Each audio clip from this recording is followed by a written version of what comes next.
हमें जी इस पे विश्वास था और इसने अपनी मेहनत से और अपनी प्रतिभा से इसने ये गोल्ड जीत के दिखाया इसने, और हमें इस पे बहुत गर्व है।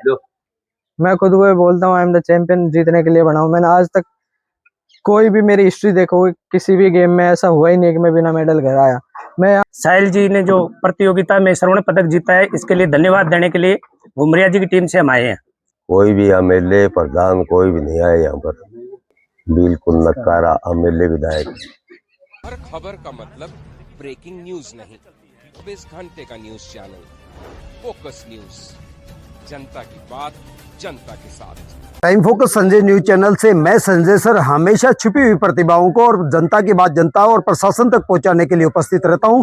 और आज पहुंचा हूं ग्राम पंचायत रम्मा के गणेशपुरा में, जहां साहिल यादव, ये चेहरा मैं आपको बहुत पहले दिखा चुका हूं। और एक दिन हमने आपको कहा था कि इतिहास के पन्नों पे वो नाम बहुत जल्द आपको देखने को मिलेगा।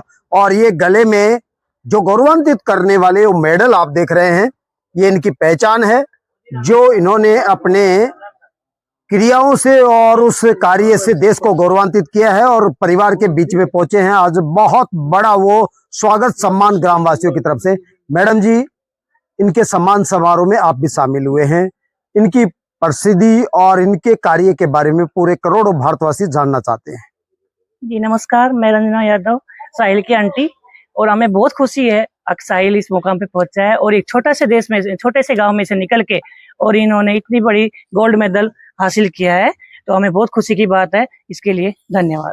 नहीं, सभी जानना चाहते हैं कि अलमाटी जो कि कलाकिस्तान के क्षेत्र में पड़ता है और वहां से इन्होंने जो जूनियरशिप वर्ग में गोल्ड हासिल किया, हमें जी इस पे विश्वास था और इसने अपनी मेहनत से और अपनी प्रतिभा से इसने ये गोल्ड जीत के दिखाया इसने, और हमें इस पे बहुत गर्व है।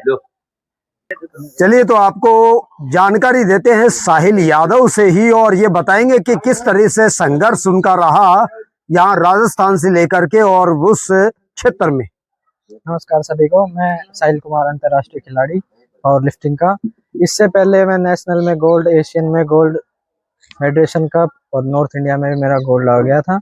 वर्ल्ड चैंपियनशिप रसिया मॉस्को में मेरा सिल्वर है। उसके बाद मैं खेलने गया Europe cup power lifting Kazakhstan Almaty, जहाँ से मैंने 2 गोल्ड लिए हैं, एक रो बेंच प्रेस में, एक इक्विप्ड बेंच प्रेस में। मैं खेला था जूनियर वेट क्लास में, बॉडी वेट 75, उसमें मैंने 160 केजी की लिफ्ट अटेम्प्ट की थी जो मेरी पास हो गई थी। सेम डेट पे मेरे ओलंपिया के ट्रायल चल रहे थे, तो ओलंपिया के ट्रायल भी मैंने क्वालिफाई किए हैं। मैं सेकंड इंडियन हूँ 75 वेट कैटेगरी में जो ओलंपिया के लिए क्वालिफाई किया है, जो होगा लास वेगास यूएसए में।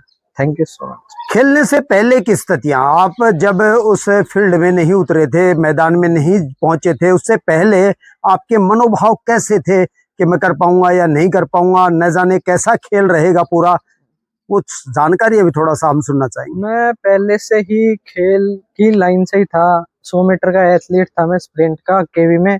केवी के बाद जैसे ही मेरी स्कूल चेंज हुई तो स्कूल में थोड़ा इतना खेल का माहौल नहीं था, तो मैं 4 दिन पूरा ऑफ हो गया 4 साल के लिए।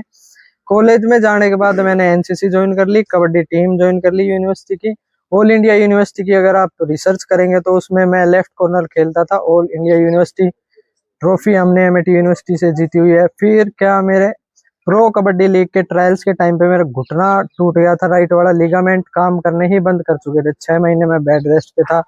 उसके बाद मैंने पावर लिफ्टिंग स्टार्ट की, फिर धीरे धीरे जर्नी में घुस गया। मेरे इसमें धन्यवाद दूंगा मेरे माता पिता को, आंटी अंकल जी को और मेरे गांव वासियों को जो मेरे साथ खड़े थे, और स्पेशली मेरे कोच अर्जुन गुलाटी जी जो उत्तराखंड से हैं।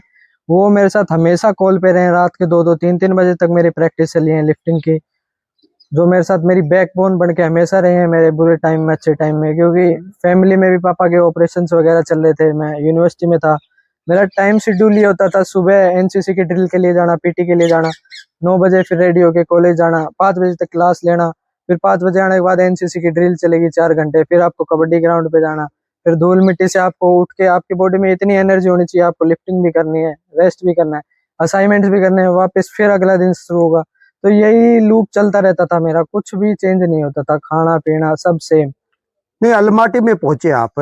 फाइनल में जब आप मैदान में गए और जब आपने ये कार्य किया और इतिहास रचने के उस कगार पे थे, तब आपके मनोभावों की स्थितियां क्या थी कि मैं कर पाऊंगा या नहीं कर पाऊंगा? कभी दिमाग में ऐसे पॉइंट आते रहते हैं।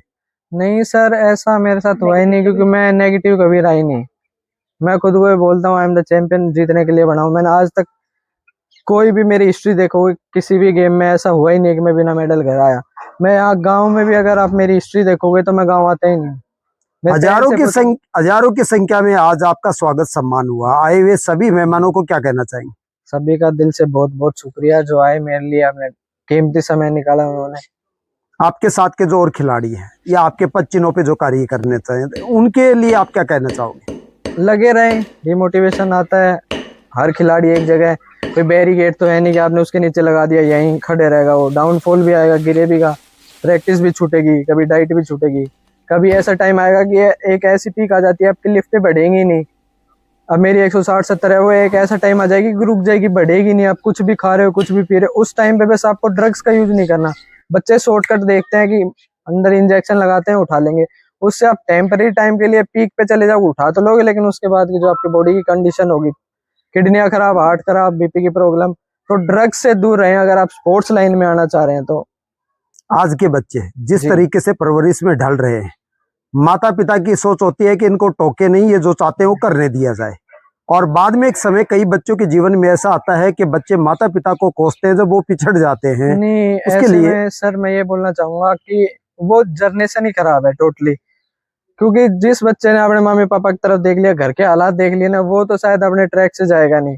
जिसको ये है कि उनको कोई मतलब नहीं है वो बाहर क्या कर रहा है, उनको कोई मतलब नहीं। मेरे पिताजी ने क्या विश्वास पे मेरे को भेजा, इनने मेरे को बुलेट दिलाई थी। हर गांव ने सबने बोला था बिगड़ जाएगा बिगड़ जाएगा, लेकिन इनका विश्वास था कि मैंने परवरिश दी है। मेरी माता जी को पता है कि हमने कैसे पाला उसको, उसके विचार कैसे हैं, सोचने की शक्ति क्या है उसकी, काम करने की टेक्निक क्या है। फ्री टाइम में इनको पता है मूवी भी क्या देखता हूँ। आज भी मेरी मिल्खा सिंह चलेगी, कारगिल चलेगी, टैंगो चार्ली, ये मैं मूवी भी यही चलती रहती है मेरी रिपीट पे। महाभारत देख लूंगा। ट्रैक ही अलग रहा है मेरा हमेशा से, जनरेशन से दूर। ना सिगरेट दारू, उनमें मैं बैठना ही पसंद नहीं करता। टाइम वेस्ट है, उससे होगा क्या। मेरे को लोग बोलते हैं एक बार ट्राई कर ले, ग्रुप है मेरा भी, अब जयपुर में रहता हूँ, ट्राई कर ले। मैं उनको फिर ये बोलता हूँ आप थोड़ा सा इतना सा जहर लेके ट्राई करो और मेरे को बताओ वो खट्टा है कि मीठा। तो वो सेम वही काम करेगा। आपको अपने घर के हालात देखने हैं। इनने अपनी पूरी लाइफ मेरे लिए दे दी होगी, अपने सपने मारे होंगे मेरे लिए कि नहीं मैं नहीं करती। पापा ने सोचा होगा नहीं मैं ये चीज नहीं लेता, उसकी किट आएगी, लिफ्टिंग की किट 2-3 लाख रुपए की आती है जो मैं यूज करता हूँ। तो उनने अपनी भी चीजें मेरे लिए छोड़ी होंगी कि नहीं यार उसको ये दिलानी है। साहिल, आपने आज के नवयुवकों के लिए बहुत बड़ा संदेश दिया है और ज्यादातर जो नवयुवक जो भटक रहे थे आपके संदेश से कहीं न कहीं दिशा पाएंगे और माता पिता को भी गर्व होगा कि ऐसा बच्चा हमारे परिवार में है। बहुत बहुत धन्यवाद, जुड़े रहिए लगातार। क्या कहेंगे, आज के बहुत गौरवान्वित पल में आप उपस्थित हुए? हमें साहिल के ऊपर पूरा भरोसा था, हमें इसके ऊपर पूरा गर्व है जो इसने अलमाटी में जाके ये इतिहास रचा है।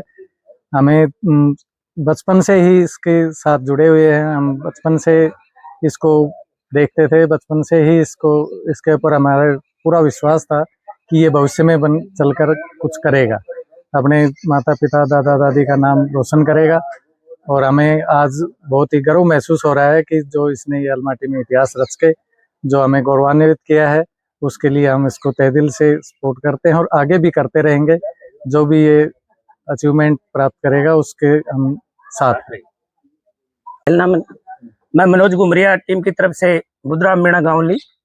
साहिल जी ने जो प्रतियोगिता में स्वर्ण पदक जीता है, इसके लिए धन्यवाद देने के लिए घुमरिया जी की टीम से हम आए हैं। और मैं साहिल जी के बारे में यही कहूँगा कि जिस बच्चे को अपने माता पिता से संस्कार मिलते हैं और जो सीख मिलती है, उन संस्कारों के आधार पर जो बच्चा अपने माता पिता के आधार पर चलता है, वो बच्चा अपने माँ बाप का और अपने गाँव का नाम रोशन करता है। इसी के साथ मैं ये कहूँगा कि माँ बाप से जो बेटा बेटी सही संस्कार लेता है, उस संस्कार ही जीवन के मूल आधार है। सुसंगति और सुसंस्कार ही जीवन के मूल आधार है।